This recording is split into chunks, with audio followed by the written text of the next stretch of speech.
back to the Stake It Together podcast for the week of September 19th, 2018. I'm Ooze. I'm Sudan. And I'm Peachy. And we are going to be talking about This Week in Comics. Yes. News This Week in Comics. Lots of interesting stuff. Sure. Yeah. There was a little bit of a struggle. There was a lot of stuff that happened, but nothing huge. It was a little bit of a struggle for us to find stories. That last statement should be redacted because we're gonna be wrong. There was nothing. There was nothing. Nothing. We had to resort to giving reviews on other things during the week in comics, but it happened this week. It did. Yeah. It did happen this week. Yeah, it happened this week. Yeah. It's Avengers. I was reading Avengers and I said Avengers, but it's not really Avengers. Oh yeah. Yeah. I mean, there was Avengers news, but who cares about casting and set photos? Yeah, there's been a lot of set photos. A lot of actors on the Instagram have been like, "I'm done shooting for today." Blah blah blah. Yeah, like that kind of stuff. Yeah, BTS. But and then some like artist renderings or whatever, costume art, whatever they call that. What's that called? And some concept art and stuff like that that's been showing Hulk in a uniform. Oh. Yep. Yeah, and just weird purple, black, silver. It looks almost like a Rockies uniform. Oh. Spandex uniform. But he's so much hotter without the whole ratty torn pants. Oh my god. I don't know why they have to hide him behind. No, I'm just I like it when he shrinks back to human form. Yay! No, I'm just kidding. No, that's fun. Yeah, I'm curious why they're doing it, but it could be just because Disney's Disney and put some pants on that. No, I think in my mind they're doing some character development. They're like, okay, look, everybody's thinking about Hulk's plight and Banner's struggle with things, trivial things that everybody else takes for granted. Here's a uniform that he can wear under his clothes that'll stretch with him, so he doesn't basically have to go looking and stealing clothes and that type of thing, which has always been a thing for him. And I don't know, we even touch on it a little in the current series that we're reading or whatever. Oh, okay. It's still kind of weird that they. How many years has the Hulk been around? They just now are thinking about maybe we should give him a uniform. It's a different, it's a the cinematic universe, so it's a bigger scale audience. They're gonna have, not just the comic book audience that knows about the character and is used to it, but they may have different points of view regarding it, and this may be, something that might even make a certain crowd happy to keep it, or something like that, I don't know. Not to get too far off topic, but it's news. It's news. That's news. Yeah. All right. I guess I'll start off with the news. Yeah. Sure. The Captain Marvel trailer finally dropped. Yes. Yesterday from our perspective, so the 18th. I've already seen the Shazam trailer. The real Captain Marvel, the new one. The Marvel's Captain Marvel. Marvel's Captain Marvel. Not DC's / Fawcett Comics Captain Marvel. Marvel's Brie Larson's Captain Marvel. We've been waiting for this trailer for a while. Disney's Marvel's Brie Larson's Captain Marvel. Thank you. Featuring Samuel L. Jackson. Oh my god, you remember the whole Yes, joke? I do. That's why I said it. It's Disney's The Lion King. You're incorrect. You're sorry. Yeah.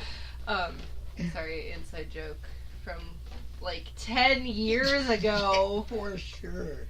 That is funny. But yeah, so anyways, the Captain Marvel trailer dropped just yesterday, which super cool. The effects look great. Yeah. A lot to look at. There's a lot going on. A blockbuster is involved. I was about to say that was the highlight of the entire trailer was the fact that they showed off the blockbuster with the $9.95 deal. That was Oh right, the blockbuster video. I'm like, is this a new type of Hulkbuster? I'm not. Blockbuster. He's all like, "Rah!" Blockbuster is actually a DC character. Oh, really? Yes. Kind of like Cinderblock. But he's like, oh, somebody's already got that name. He's a scientist who used steroids to become big and strong. Yay! Okay. Basically. Everything else if you've seen Young Justice, the first episode of Young Justice, he's in that episode. Yep. And then throughout the rest of the series, which you've seen. Okay. But that's okay. Speaking of which, is Young Justice on there? Did you check? It's his. But will you wait for the review, yeah, please? okay. I just needed to know for me to be happy. Let's see. Yes, Cyborg says booyah in Justice League. Thanks. Several months later. I told you that night. I know. I personally want to see Brie Larson with a mohawk. Right. The new look that Captain Marvel has, the mohawk. It'll be interesting to see it. I've heard rumors saying that that's going to be in one of those post-credit type scene type things. Like shave off her. Yeah. Do we know when Carol Danvers' first appearance was? I do not. I know it. I believe it was in Marvel Comics at some point between her origin and now. I want to say it's like the 70s or something like that. I feel like that's true. I know that. I think Rob Liefeld. It might have been J. Scott Campbell. One of those two posted stuff about them, about that Captain Marvel lady. I'm sure she's had several like revamps and stuff too, and maybe a major one in the 90s. Yeah. And they tried to reinvent her with a different character, but they have kind of made her own Miss Marvel at this point. The one chick that's in the Marvel Rising, she's part of that team. Kamala. Yeah. Right. Carol Danvers, Marvel Superheroes number 13, 1968. Ooh, 1968. Ooh, you're 2 years off. Right. So I'm trying to see when she actually became Captain Marvel. As Miss Marvel was Miss Marvel number 1. As Captain Marvel, she was introduced as the Avenging Spider-Man number 9 in July of 2012. Leave it to Spider-Man to introduce the universe to another character. So she was introduced as Captain. Okay. Yeah. Avenging Spider-Man number. Man, that's not. I think I might have picked up number 1 of that series.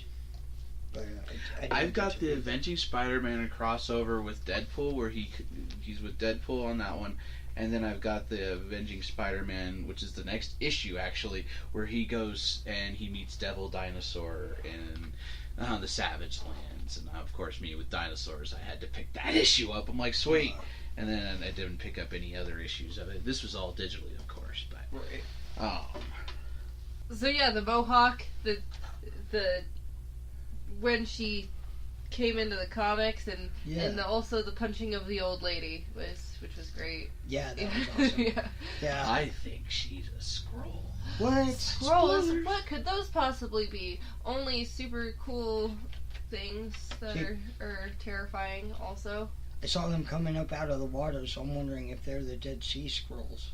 I'm leaving.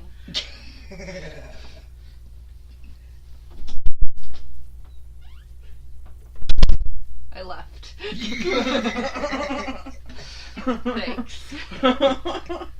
I figured that was good for production value. But yeah, Skrulls are great characters, great villains.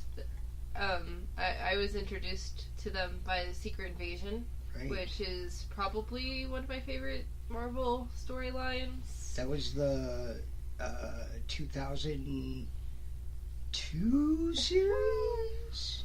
I'm sorry. I don't know, man. Let's see. Maybe this is how they're gonna do it. We're getting both the Infinity Wars plus the Secret Invasion storyline. That means Thanos really wasn't a Thanos. He was a Skrull. That means Spider-Man really wasn't Spider-Man. He was a Skrull. That means he poofed. That means the other character's still alive.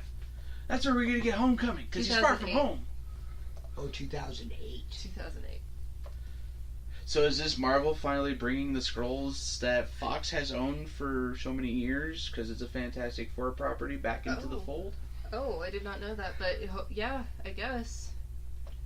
I didn't know it was Fox owned, so... Yeah, they were owned. That's why they weren't able to do it. That was one of Joss Whedon's first big demands for the Avengers. Was he wanted to do the Skrulls and the Kree, and he wanted to bring all that in, do a secret invasion kind of thing. And I think he was able to work with the Quicksilver situation, but that got shot down pretty quickly.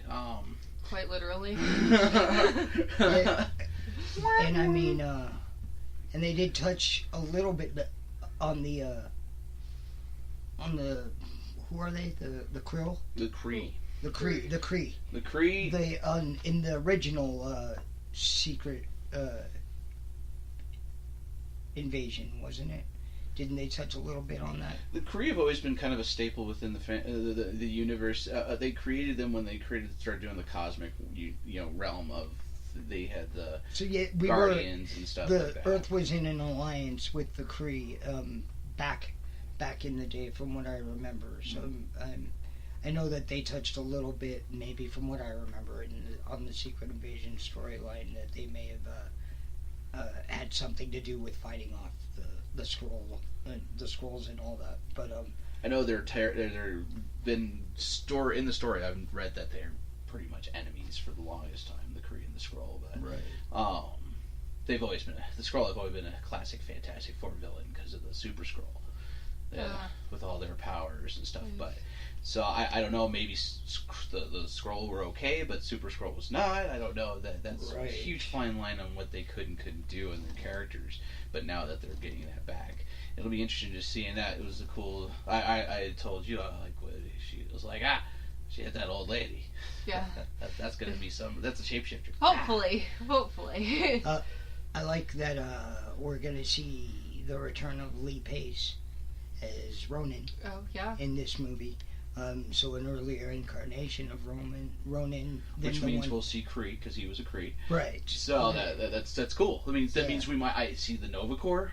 Maybe. And more. Maybe I don't know much about Carol Danvers. I know that Marvel was a Kree warrior, and she somehow got his powers originally. So I'm wondering how true they're going to keep to that storyline. They already showed us some what looks like Carol Danvers, the Carol Corpse type thing. I don't know. I saw a book once. Well, we know that there'll be a little bit of the Kree in there also. We know that it's a prequel movie since Blockbuster, all that's taking place in the 90s. And specific people have both of their eyes still. Yeah. And a specific person is still alive. Right. And young. And young, both young. I think it'd be cool to see the Nova Corps, because at this point in continuity in the movies, Xandar, the home planet of the Nova Corps, had been destroyed by Thanos when he went there looking for the for the purple stone, for the power gem. Yeah. So hopefully, we'll get to see something that resets that, and we'll see the Nova Corps in future installments. If we do see it in this movie. Yeah. It's super exciting. There's a lot of possibilities, a lot of stuff that can happen. Yeah. They could do pretty much anything, bring anybody in any kind of way, shape, or form that they want to, and because as you said, it's a flashback film. It's an introduction, it's a origin film, and then we're going to probably see some sort of post-credit scene or something that's going to tie her into that post-credit scene from Avengers, where Mr. Ashes McGee over there, went all like, I still got a pager, activate, familiar symbol, what does that mean? So we'll probably see that kind of lead up into that point where she gets that message and activates and